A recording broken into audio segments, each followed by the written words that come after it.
Coming up in today's Locked On Angels, is 2022 a must-win season? We're answering that and many other of your questions on today's Locked On Angels.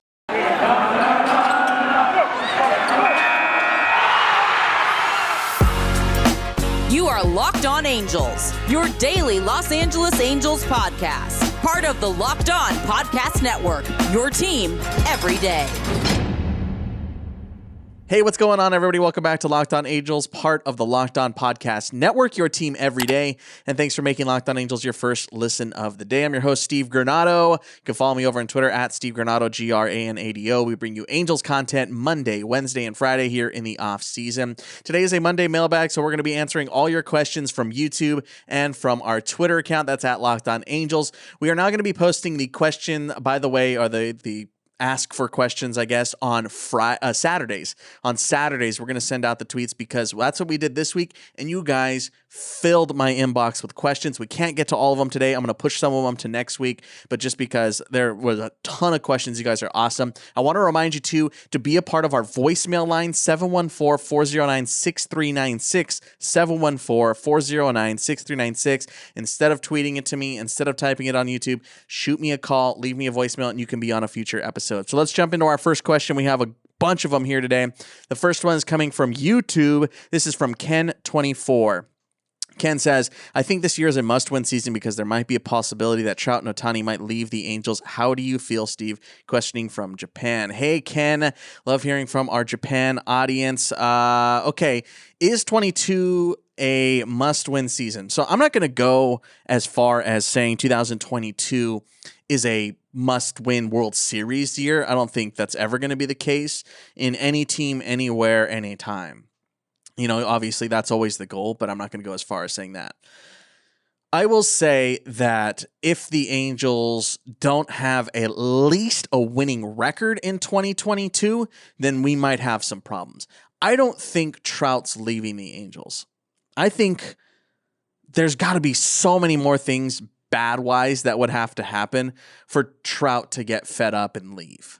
There's just so many contributing factors to that idea that I don't think the Angels are that big of a mess. You know, it's not that bad. Yes, I'm not going to sit here and say that the Angels are a pennant-chasing, playoff-winning, perennial contender or anything like that. But I don't think it's to the point where we are embroiled in 5 trillion scandals. And yes, I know the Angels have their front office problems and obviously problems with the Tyler Skaggs situation. Yes, I know. But I don't think it's that bad as far as Trout is concerned. I could be, completely wrong about that, but at least from his voicing his opinion, which he doesn't do a ton of, it doesn't seem that way. So as far as this being the most must-win season, I don't think so. But I think if the Angels finish under 500 again, barring major injuries or anything like that, if we get a full Trout and a full Ohtani and a full Rendon, and the Angels don't win at least over 50% of the games, yes, I think then that becomes a problem. Ohtani might be thinking, this is it.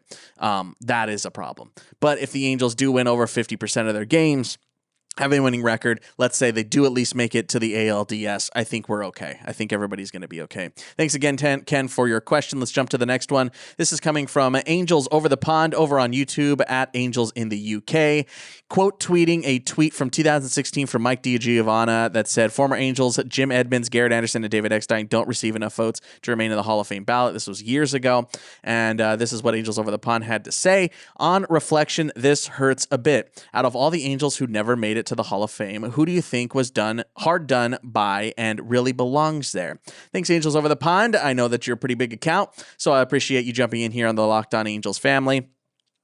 As far as like the 3 that are listed here with Edmonds, Anderson, and Eckstein, so before I get to that, actually, the reason why I haven't covered any Hall of Fame stuff or talked about Torrey Hunter, I'm going to be completely honest, I am a little uncomfortable, I guess, with my thoughts on the Hall of Fame. I think it is an extremely difficult responsibility to have thrown upon you as a writer. So I have all the respect in the world. I'm not going to say I don't think that some voters vote incorrectly. I have my thoughts on PEDs and all that kind of stuff. But ultimately, I will 99% never have a chance at voting for the Hall of Fame. And that's a great thing because I don't want that responsibility. It's an extremely difficult job. And I think it's gotten a lot harder over the years because now everyone is expected to release their ballot online and talk about it and write an article on it and have people come and yell at them, saying they're wrong, saying they're an idiot. It's a very, very hard job to have. With that being said, I don't think Garrett Anderson or David Eckstein were Hall of Famers. I think that the Hall of Fame needs to be held for the highest of the high. I think that's kind of the point, right? Is to have the greatest players ever be there. And all due respect, Garrett Anderson and David Eckstein are incredible ball players. Maybe Jim Edmonds, without looking into numbers too much and comparing them. Again, I think it's a very hard job. I think of those three, maybe Jim Edmonds hurts the most. But I think one guy that kind of got overlooked, he did end up receiving a few votes way back when, was Bobby Grich. I think he ended up with under 10 votes when he was up for the Hall of Fame, which, hey, man, congratulations. That's incredible, an incredible accomplishment. But maybe Bobby Grich, out of none of those three, outside of that, maybe Bobby Grich is one of them. Thanks again, Angels Over the Pond, for the question. We have one more in the segment. We have plenty more coming up. Matt Benigno checking in here on Twitter. Let's say if the Angels don't get any more pitching, who would be our opening day starter?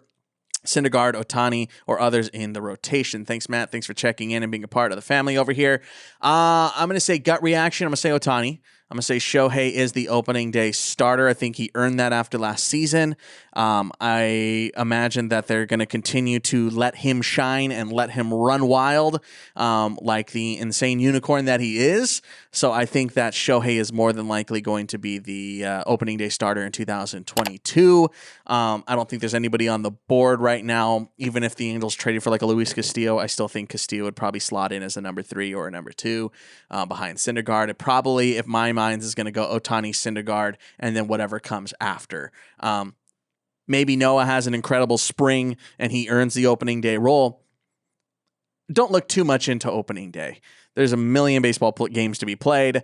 It's just chapter 1 of 162. Thanks again, Matt. You can always be a part of our Monday mailbags. We got plenty more questions coming up. You can always hit us up on Twitter at Locked On Angels, and of course, our voicemail line. It's in the episode description.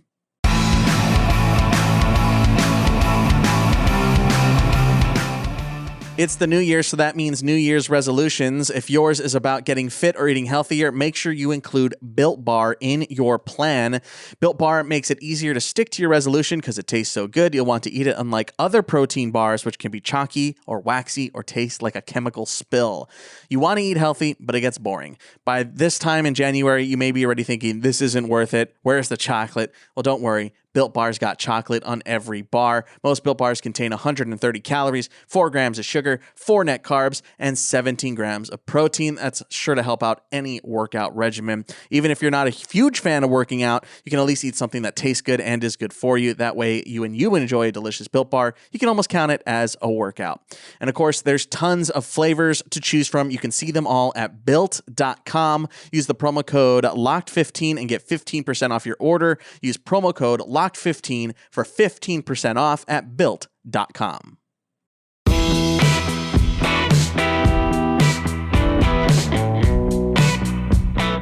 Back here on Locked On Angels, Monday Mailbag, your first listen of the day. Let's go ahead and jump to more questions we have here from you, the listener. This is coming from our YouTube side. We have a couple more from YouTube. This is coming from Hong Yi. What's up, man? Thanks for checking in again. Saying, will Reid Detmers be a major part of the Angels 2022, man, that's hard to say, 2022 rotation, and let Lorenzen be a relief pitcher? Thanks, Hong, for checking in here on YouTube. Reid Detmers. I think Reid Detmers, one way or another, is going to have a role at the major league level in 2022. I think if he doesn't make the team out of camp, then Reid Detmers is going to be the first guy called up to replace whoever gets injured in the rotation. Going to happen. Someone's going to get hurt. Someone's going to have to skip start. Someone's going to have a blister. Things like that happen. I think Reid Detmers is the first guy they call. That's, again, if he does not make the rotation out of spring. If you remember in our New Year's resolutions episode, way back when, at the start of January, then you'll remember that my goal for Reid Detmers is to make the camp out of spring and springboard all the way up to the number 3 spot in the rotation. That is got to be the goal for Reid Detmers, I think. And we just recently saw him working out with Packy Naughton over on Instagram. If you don't follow us over on Twitter, we always tweet out their workout videos. we're always working hard to give you guys the content. So yeah, I think Reid Detmers is going to be a big part of the 2022 rotation, whatever that capacity is. I don't think Michael Lorenzen is going to be a relief pitcher. If he does, it's only because things went horribly, horribly wrong. Because I think they would rather move Lorenzen down in the rotation. If that's the case, maybe skip a start and realign or something and put him at the 5 or the 6, as opposed to moving him into the bullpen, because that was not the promise that he has. And I think even if he struggles at the major league level for a month or two, I think what they're going to end up doing is just letting him figure it out at the major league level, because he's done it before. And I think that Michael Lorenzen can do it at the major league level. So we will see. But I think a lot has to go wrong, and really wrong, for Lorenzen to lose a rotation spot. Thanks again for your question. We have a couple more here in this segment. Let's jump to them. This is from Ethan over on YouTube. Who will play more center, Trout or Marsh? Thanks for your question over on YouTube. I'm going to go with Trout. I still think, even with the injury concern, I still think that Mike wants to play in center. He's about to hit 30 in a couple of months. So I still think that Trouty's got center field. I still think he's the best center fielder the Angels have option-wise. Brandon Marsh looked good in center field, that's for sure. But I think Trouty's still got that locked up in center field. I think maybe we're 2 years away, and maybe another injury before we go, you know what? Yeah, you know what? Let's move him off of center field. It's not like he wouldn't have to run things down in left field. But I still think Trouty's going to be the center fielder moving forward. Let's hop on over to the Twitter side now. We're going to stick with the outfield. This is coming from Jose Medina. Which catch is better, Mike Trout in Baltimore or Jim Edmonds in Kansas City? We just talked about Jim Edmonds. The Trout or Edmonds catch, both incredible catches. Both some of the greatest plays in Angels history. That's for darn sure. I'm going to go Trout, and that is 100% not taking anything away from Edmonds. That's like 1 in 1A, right? Both these catches. The Trout catch in Baltimore, I remember I was watching live, which, wow, that was an incredible moment to look up at the TV and see that. But I think for the leap up to the wall and the lack of room that Trout had in left center field, the distance covered, I think that puts him over Jim Edmonds. The Edmonds catch, obviously one of the most incredible catches in baseball history. But I think Edmonds had the luxury of knowing that he wasn't going to run into a wall for a while still. He didn't feel the track at all. He still had a good, 10 feet or so before he was going to hit the wall. Trout had to scale the wall and be worried about slamming. So I think, I'm sure that crept into Edmonds' mind as well, but he knew he had a little bit more room in that moment. So again, 1 in 1A, dude. Those are two of the most incredible catches in baseball history. Let's jump to one more here on this segment. This is coming again from Disappointed Angels fan. What's up, man? Are there any metrics we can improve in order to cover up our lack of pitching? The obvious answer is runs. Yeah. Scoring more runs, obviously. How do you do that? Let's go ahead and jump to this. I have some numbers for you. The Angels got to take more walks, man. In 2021, they were the fifth fewest walks in the American League. The Angels got to take more walks. So if you look a little bit deeper here at sabermetric numbers, league average on base for the Angels was supposed to be 319. So that's adjusted for park factors. So and taking out pitchers. So the league average for a team that plays in the parks that the Angels do was supposed to be 319. Their actual in 2021 was 310. So they can definitely improve getting on base more. And I think one of the big factors of that is drawing more walks, which is something that they didn't really do in 2021. So getting on base in any capacity is always great. They were one of the better hitting teams, weirdly enough, in the American League, near the top or within the top 10. So that's a good sign. But there's more ways to get on base than just hitting the baseball. So they need to up that and get over league average on base for the Halos. Again, that was 319 last year. So if they can get there to around 325, that would improve by 15 percentage points, which would be absolutely massive. Thanks again for that part. Actually, I do have one more in that. Hard hits. They got to hit the ball harder. And I know this comes with a caveat of no Trout, no Rendon, but they just did not hit the ball hard last season. I think that had a lot to do with having Jack Mayfield, Phil Gosselin, Juan Lagares in the lineup almost every day. So the Angels were dead last in the American League in hard hit percentage. yikes.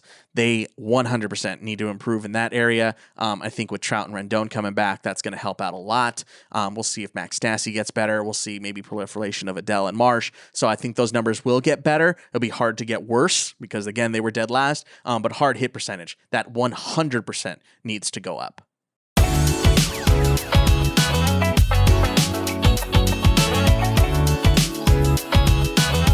BetOnline would like to wish you a happy new betting year as we continue our march to the playoffs and beyond. BetOnline remains the number one spot for all the sports wagering action for 2022, and you know it's the best. New year and a new updated desktop and mobile website to sign up today and receive your 50% welcome bonus on your first deposit. Just use our promo code LOCKEDON to get started. Football, basketball, hockey, boxing, UFC, Vegas casino games, all the way to baseball when we return. Don't wait to take advantage of all the amazing offers available for 2022.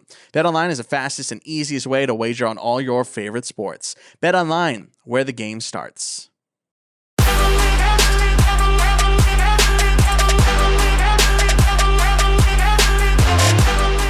Back on Locked On Angels, your first listen of the day. We have a couple more questions here. I wanted to veer off a path a little bit here and go on a baseball scope. This is coming from Bucky over on Twitter at BuckyBucky21 saying, which part of Mexico do you think would be the logistical area to establish an MLB team if expansion allowed it? Dude, this is a great question. Thanks, Bucky.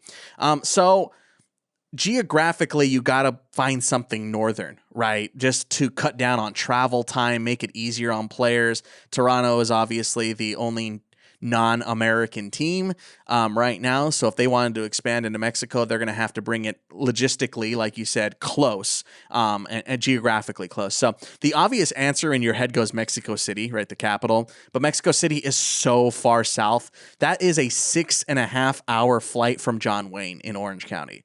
So that's a trip.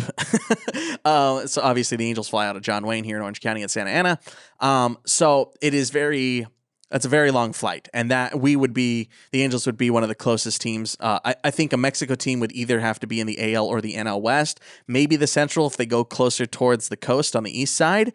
But I think more logistically, it's going to be an AL or an NL West team. And if you're thinking one of the bigger cities as well, like going down to Veracruz, that's even further south.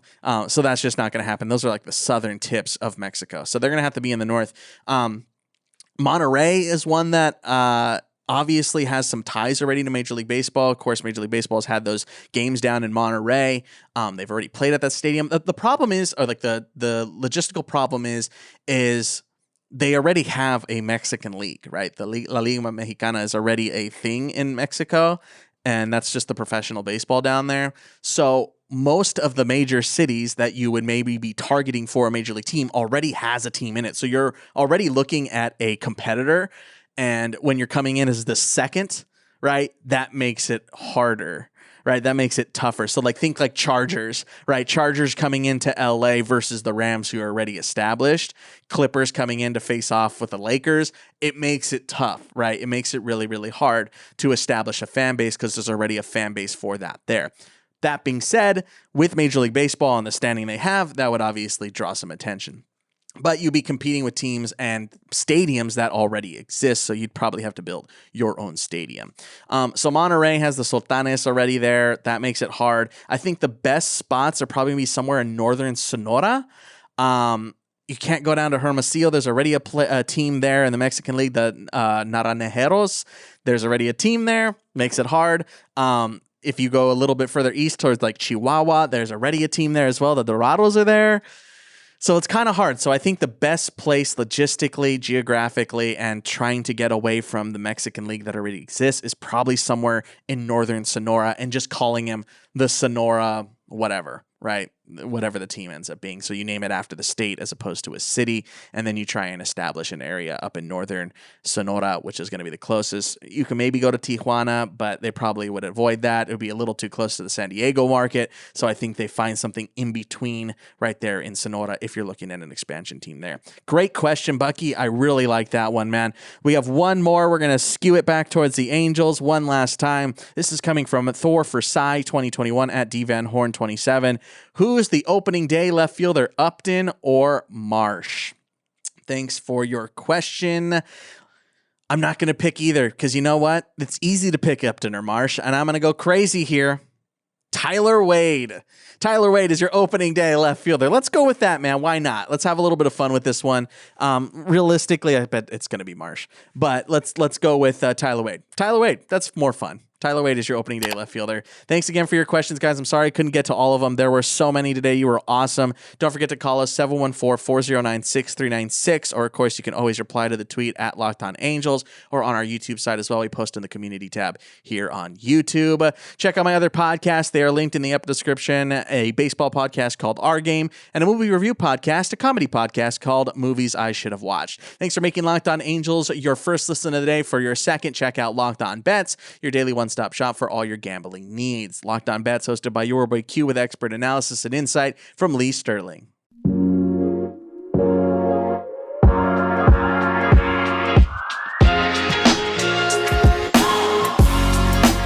All right, guys, that's going to do it for us in today's episode of Locked On Angels. Thanks for checking us out again. Monday, Wednesday, Friday, Angels baseball content. I'm Steve Granado. We'll talk to you in a couple days. Later.